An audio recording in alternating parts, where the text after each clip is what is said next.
নবীর একজন প্রিয় মহিলা সাহাবী যার নাম হলো সুমাইয়া রাদিয়াল্লাহু আনহা ইসলামের ইতিহাসের পাতায় সর্বপ্রথম শাহাদাত বরণ করেছিলেন। সেই সুমাইয়া কালেমা পড়েছে নবীর হাতে, কালেমা পড়া রাস্তা দিয়ে যায়, ওনার সাথে ওনার সন্তান আম্মারও যায়। রাস্তার প্রতিমধ্যে আবু জাহেল দাঁড়াইয়া ডাক দিয়া বলে, সুমাইয়া শুনেছি তুই নাকি মুহাম্মাদের হাতে কালেমা পড়েছো। বলে হ্যাঁ পড়েছি। বলে তোমার সেই কালেমাটা বাদ দাও, আমি আবু জাহেলের পায়ের মধ্যে সেজদা দাও। সুমাইয়া বলে বেঈমান না না।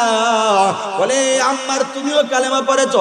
বলে হ্যাঁ পড়েছি। বলে কালেমা বাদ দাও, না হইলে মা সন্তানকে রাস্তার মধ্যে কঠিন শাস্তির ব্যবস্থা করব। এই সুমাইয়া ডাক দিয়া বলে, আবু জাহেল তুমি আমাকে মহিলা ভাবছো দুর্বল?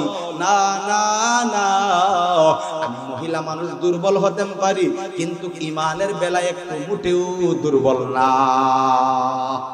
এ নবীর উম্মতের দল শুনিয়া নাও, সুনামগঞ্জের মুসলমান ও সিলেটের মুসলমান, ঈমানটা কেমন মজবুত করতে হবে। সুমাইয়ার কেমন ঈমান ছিল, নিজের জীবন দিয়া দিছে, কিন্তু ঈমানটা একটা মুহূর্তের জন্য দেয় নাই। আল্লাহু আকবার। ওই সুমাইয়ার আম্মারকে রাস্তার প্রতিমধ্যে দুইটা তাম্বা কিংবা দুইটা গাছের মধ্যে রশি দিয়া বেঁধে ফেললো। এ সুমাইয়ার আম্মার, তুমি যদি কালেমা না চারো, মুহাম্মাদের কালেমা না চারো, তোমাকে সেই জায়গার মধ্যে পাশের কাষ্টে ঝুলাইব, কিন্তু কি করবা শুনিয়া নাও। সুমাইয়া বলে না না, যত শাস্তি দাও আমি কিন্তু কালেমা চারব না। আম্মার তুমি কি করবা? না আমি চারব না। তাহলে তাকাইয়া দেখ তোর মাকে কেমন আমি কষ্ট দেই। ওই সুমাইয়া রাদিয়াল্লাহু আনহা গাছের মধ্যে রশি দিয়া বেঁধে ফেললো। বাঁধার পর সেই সুমাইয়ার সমস্ত শরীরের জামা কাপড় গুলা খুলে দিল বেঈমান আবু জাহেল।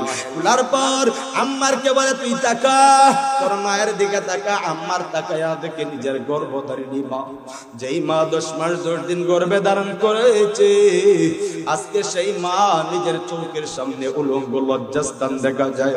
আম্মার চোখটা মুছে ফেলে নিচের দিকে তাকায়। বেঈমান আবু জাহেল মাথা থেকে তার করে বলে, দেখ দেখ সামনে তাকা, তোর মায়ের চোখ, মায়ের শরীরের দিকে তাকা।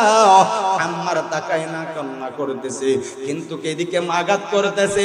আম্মার তাকায় আর আমার আল্লাহর কাছে মনে মনে ডাক দিয়া বলে, আল্লাহ এই মুহূর্তে যদি জমিনটা আল্লাহ আপনি খুলে দিতেন আর আমি আম্মার জমিনের মধ্যে ঢুকে যাইতাম, এই মুহূর্তে আমি আমার মায়ের লজ্জাস্থানের মধ্যে একটা মুহূর্তের জন্য তাকাইতাম না।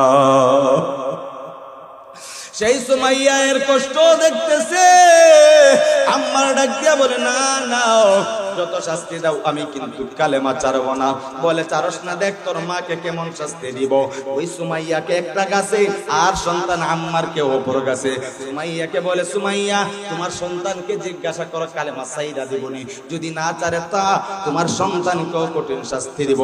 কিন্তু সুমাইয়া ডাক দিয়া বলে, এই বেঈমান আবু জাহেল শুনিয়া নে, আমি সুমাইয়া এমন সন্তান আমার গর্ভের মধ্যে যে নেই নাই, যেই সন্তান আবু জাহেল তোমার কষ্টের কারণে আমার এই আল্লাহর কালেমা ছেড়ে দিবে না, না ছাড়বে না।